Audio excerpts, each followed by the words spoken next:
Hey guys, welcome back to Lost Legends TV. I am your mom's boyfriend, and today we're gonna do something completely off the fly. Just me and you. I have seen something that has come into fruition pretty recently on YouTube, and it's something that I actually really enjoy watching. Because believe it or not, I don't watch a lot of YouTube, and I'm also not on social media. I don't do Facebook, Twitter, or X, or whatever, but that's besides the point. Point is, one thing me and James has always wanted to do, talk about the horror movie remakes. This was going to be the first thing that we ever did on the channel as a series. For the most part, did we finish it? No. So I am here today to finally go back after all these years and do a tier ranking of all these horror movie remakes. I have selected 10 movies out of the lineup.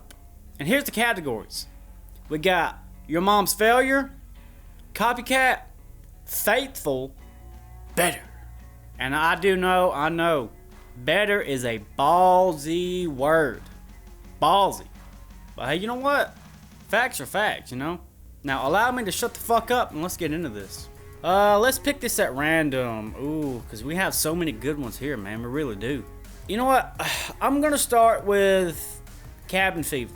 Cabin Fever was released in, I believe, 2002, and it stars Ryder Strong. If you're my age, you probably know this gentleman from Boy Meets World, which is one of the many shows that I watched with one of my siblings growing up, my sister. Let's talk about the movie. If you haven't seen this movie, spoiler alert. Spoiler alert for all of them. The movie is about these teenagers who go to this cabin for a getaway. Typical horror movie shit. It is still one of those movies that sticks with me to this day, and I would gladly rewatch it at any time. Ryder Strong's performance in there is really good. The chemistry between the characters I really enjoy. But when it comes to the remake, when I say it is just a legit shot for fucking shot, it brings nothing new to the table. And trust me when I say, for the shot for shot remake thing, it's actually downgraded. You would think with a more modernized technology, a bigger budget, a better understanding of what the movie is actually about now, you could take those things from the original, capitalize on them, and actually try to make something better and go in your own creative direction. Did they do that? Fuck no, they did not. This one's going in Your Mom's Failure. Okay, what's next, guys? Do we start with the Mount Rushmores? Or do we go something a little... You know what? Let's pick one of the Mount Rushmores. I'm going to have to go with... I'm just going to close my eyes, pick at random here. We're going to go with... Nightmare on Elm Street 2010. Funny story about this. When this first came out, I did not get to see this in theaters. I was actually on vacation in Florida, which is my home state, because I'm actually from Florida. I distinctly remember the last film that had came out was Freddy vs. Jason. Now, back in the day, I did like that movie a whole lot more than I do today. Today, I feel like it's kind of washed out. The first half, the second half kind of picks up between the boss battle between Freddy and Jason. So when I saw this, I was like, hell yeah, dude, we're getting another fucking Freddy movie. This is amazing. We was at the beach movie renter center, was in a hotel room and we watched it, and I was like, what the fuck was that? Even 13 years later after we watching this not too long ago, I'm still like, what the fuck was that? The problem with the 2010 remake is I cannot blame Jackie Earle Haley, okay? Because me personally, again, this is all my opinion. I think Jackie Earle was fucking great. He played a great Freddy. I actually believe he could have carried on for multiple sequels. That's how good he was. The problem is not with Jackie Earle Haley's performance. Is it the cosmetic of Freddy? Yes. Yes, that's one of the big points that I just do not like. I do not like the look of Freddy Krueger. It feels totally CGI, and there's some clear CGI moments. There was a personal choice that they went towards the ending, which I personally don't want for Freddy. I know the original kind of hinted towards the dark side of Freddy, but Freddy was a child killer. The other places where it failed was all the characters are just absolutely disposable. Lacking acting talent, oh my fucking god. The girl who plays Nancy, like she has one fucking emotion like she's Bill Stein. Dry eyes. Things that can fix this movie. Choice of actors, I would have recasted some of them. The performances a lot is just bland. Freddy, you change Freddy's dialogue. Yes, you make him scary. You also throw in some of them sick fucking twisted one-liners. I'm your boyfriend now, Nancy. You know, shit like that. The movie in itself lacks character. Now, do they have some awesome fucking cinematics? Yes. There are some scenes in this movie that look fucking great. The opening, oh my god. I will vouch for this opening to this day. Even the pharmacy scene where they're having those fucking micro naps and it's flashing in and out of reality. They have some really good stuff in this. But overall, the movie, it just did not live up to not even a typical remake in my standard. Is it worse than Cabin Fever? No, it's not worse than Cabin Fever. I will put this in copycat. There are some good elements about Nightmare on Elm Street 2002. And maybe one day I will take the time to simply break down this movie from A to B. Because I do not believe it's a complete failure, no. Because there are some elements I can enjoy. The cinematography, there are scenes where Jackie Earle Haley really does good as Freddy. But when you see him up close and personal, it's just like, fuck, man. Get the fuck out of here. Next, let's see. I'm just gonna close my eyeballs. Pick again. We got Amityville Horror. Wow. The Amityville Horror starring Ryan Reynolds. I'm sure everybody's aware of the tragedy that happened in real life in the Amityville Horrors. Of course, any kind of tragedy is going to spread in the film because it makes people unnerved, especially when it's real life context. So when you had the 1970s Amityville Horror, you had a groundbreaking profit from there. And you had a direct line to scare the fuck out of people. When you match these real life tragedies and you mix it into film, you're going to scare the shit out of people. Now, I'm not condoning anything about tragedy. It fucking sucks what happened to the family. And I wish that on nobody. But coming into this remake starring Ryan Reynolds, one thing they did do that I really love about this movie is they did modernize the feel of horror. His descent into madness is one I feel like they really portrayed very well. No.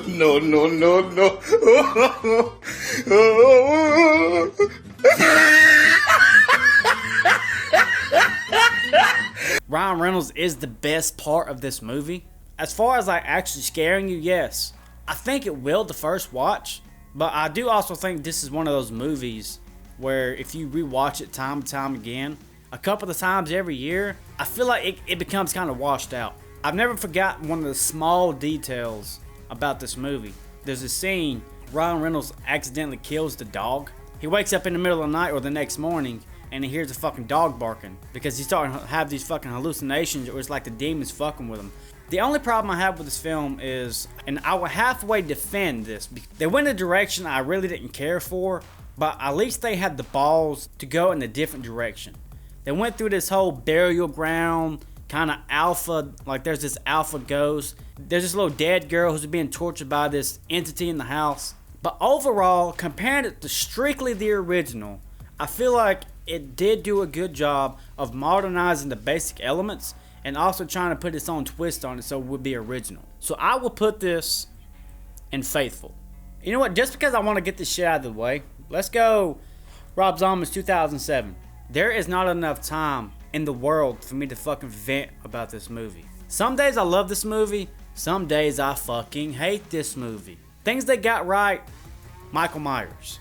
And I only mean that in the second half. Tyler Mane played a phenomenal Michael Myers. Cosmetically, he looked fucking great.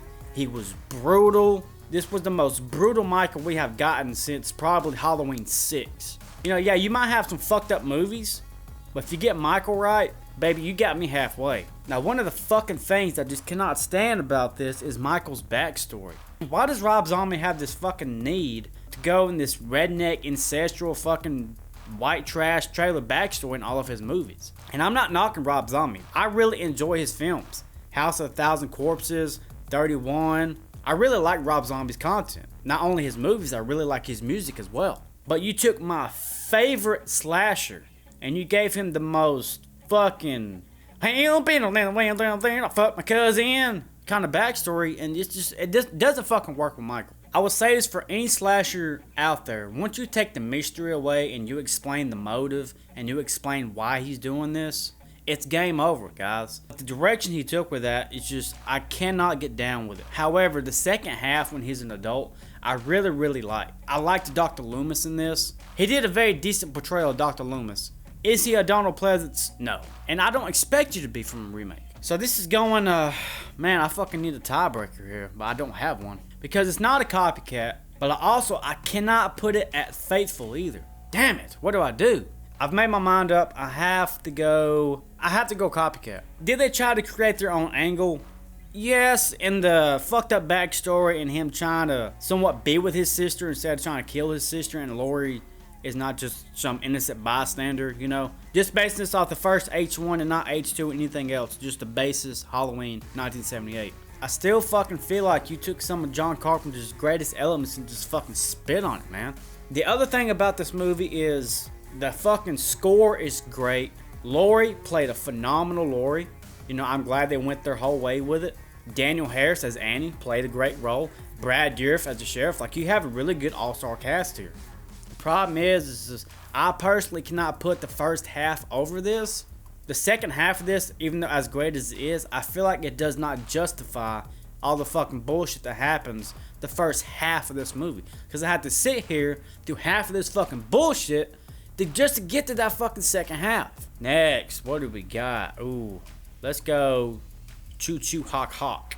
Friday the 13th remake, 2009. This remake, I think, has one of the best openings of all time. When you get Baghead Jason in that whole sequence, that should have been a movie in itself. Like, it really should have. There's not a whole lot of things I dislike about this movie. Derek Mears, who played Jason, was a great fucking Jason. I really like the approach they took with Jason about him being a survivalist.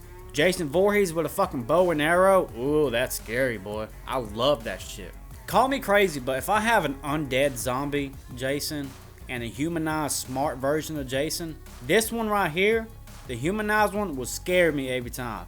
Because if I know I can shoot 99 bullets in this motherfucker right here, and he's not going down, yeah, sure, that's terrifying, but it's kind of like, well, we're fucked. However, when you got this smart Jason, he might be illiterate and all that, but he's got fucking bear traps, he's got rope tied off to let you know where he is.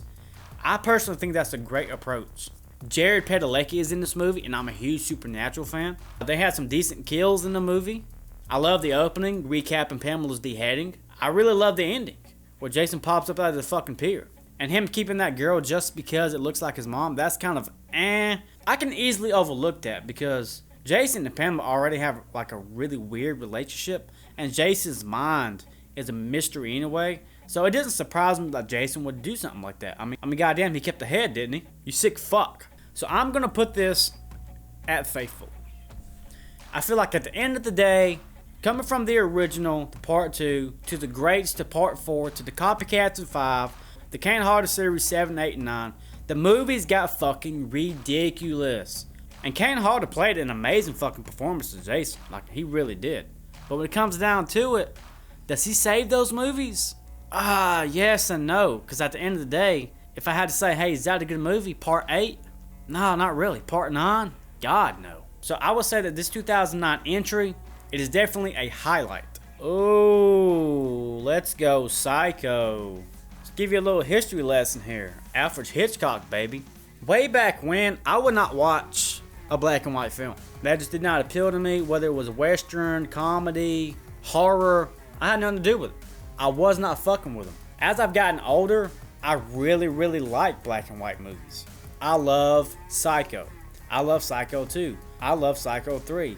I enjoy Psycho 4, even though 4 is probably my least favorite. Hell, sometimes I even watch the goddamn Twilight Zone. This Vince Vaughn remake is a literally shot for shot. It is almost a parody of itself. I can't give a lot of details about this movie because I've maybe only seen it twice in my whole life. But I remember out of those 2 times, not once, but twice, I gave it a second chance. It still did not sell me enough to want to go watch it again. I just feel like the magic of the character Norman Bates himself wasn't there. I feel like the storyline did not pack a punch like the original did. And this is coming from a black and white 60s movie, man. It did not have a lot to work with. You're telling me now, years later, you have a bigger budget. You have a pretty decent cast. Out of all these things you have in your arsenal, this is the fucking shit you push out? Nah, fam. We ain't doing this. This is going in your mom's failure. Alright, guys, we're down to the last 4 here.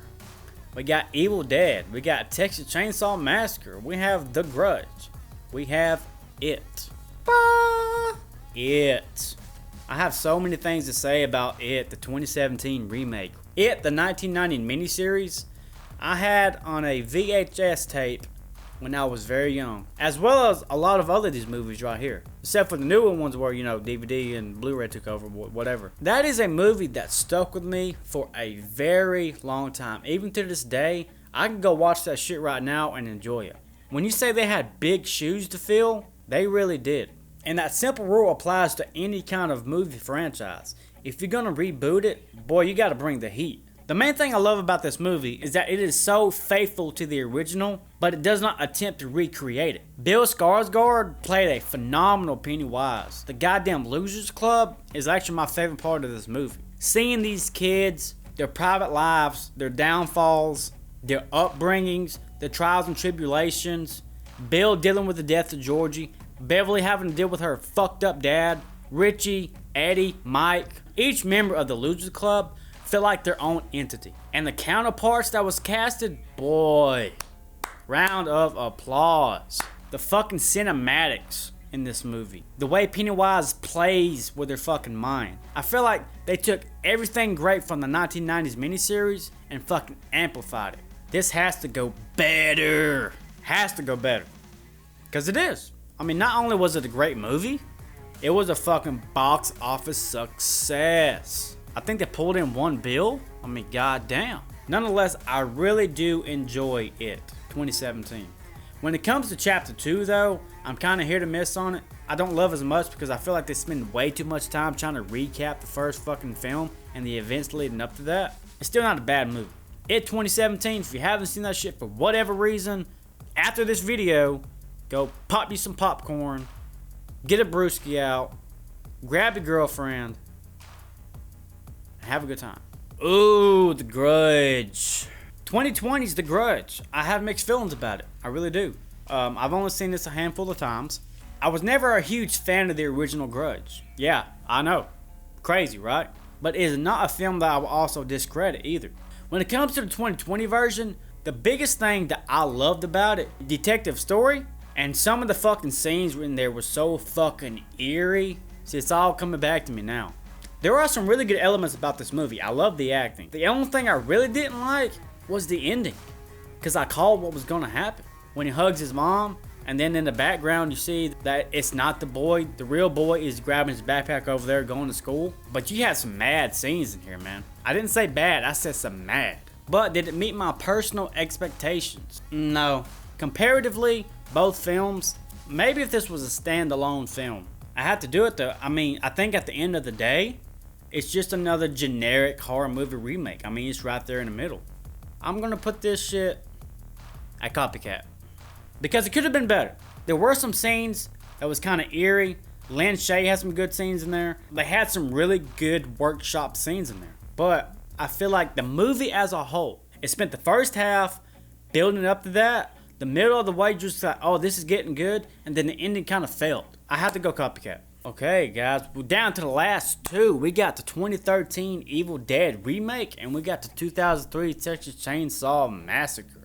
Let's go ahead and talk about this Texas Chainsaw Massacre. Another Mount Rushmore horror icon slasher.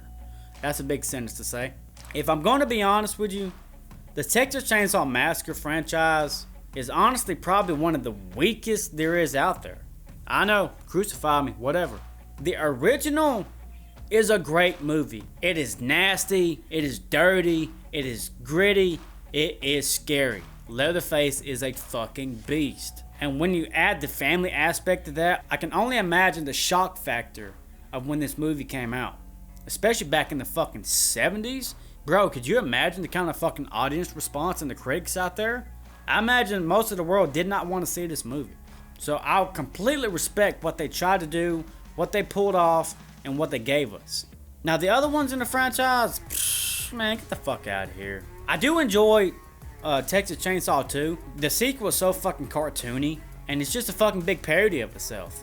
And then you got the one with Matthew McConaughey, and then you got the, I mean, it's just fucking failed sequel after failed sequel after fucking failed sequel. The only thing that I felt like revitalized this franchise is this fucking movie right here, the 2003 remake. Leatherface was fucking scary. He was big. He was a fucking monster. You had that fucking sheriff in there. You had the beautiful Jessica Biel as one of the final girls. You had fucking R. Lee Army as the fucking sheriff. That sheriff character brought a whole new twist to this movie and the franchise itself. There are so many good things about this movie. The cinematics are nice, the kills are nice, the ending is nice. There is a minuscule amount, talking about of things that I do not like about this movie. And the only thing I don't like about the movie is that there are some times, especially towards the beginning, where it kind of feels like you're going in that cliche trope. I'm not saying they did, because I truly believe they didn't, but you almost went there. It's kind of a slow burn.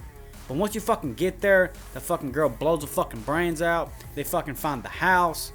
Leatherface fucking kills them motherfuckers. It is just a great movie from start to finish. I'm gonna at least have to go faithful. I feel like this is the most faithful entry inside of the Texas Chainsaw franchise. It didn't try to pull any punches. I mean, it did its own thing. Leatherface was badass. The family was badass.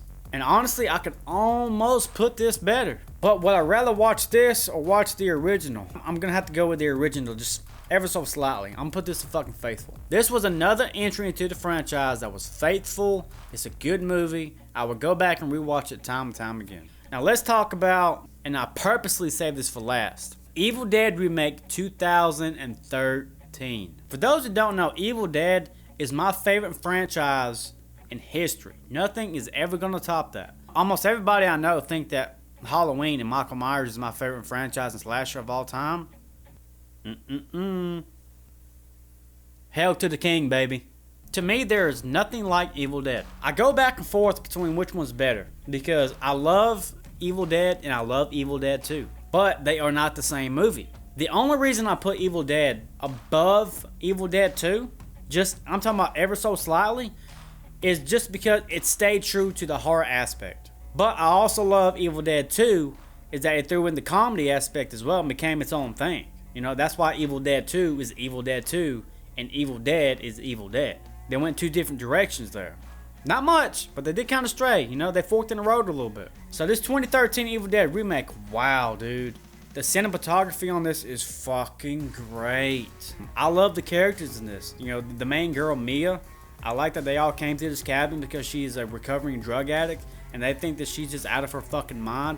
The goddamn introduction where that girl is roaming in the woods and you think something's fucking chasing after her, and she gets captured by these guys, and it's kind of a twist because you think that they're the bad guys, but guess what? They're not. The girl's actually possessed, and she's like, oh, don't burn me, daddy, please, you know? What did I do? Where's mama? And that's where she fucked up. The goddamn dad was like, baby, you know what happened to mama? You killed her.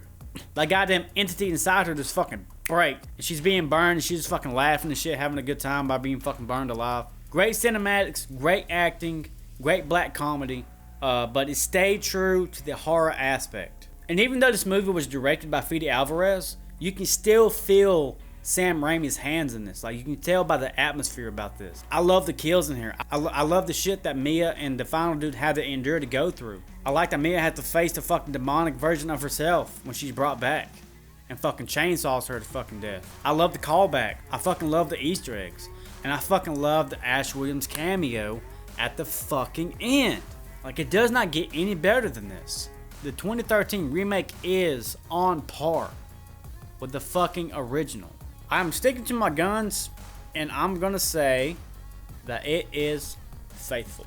Now, if we was ranking these and not compare them solely to the original classic films, I guarantee you Evil Dead would be first. Numero uno. There is no film out there that I think tops the 2013 remake as a remake movie. There's my list. Guys, I had a fucking blast talking about this. I'm also really glad that this goal that me and James has had way back when has finally got some kind of context to being finished now. So, do you disagree? Do you agree? Do you not give a fuck? Let me know in the comments. And thank you guys so much for taking time in your day to kick it with me. I really do appreciate it. Until next time, adios.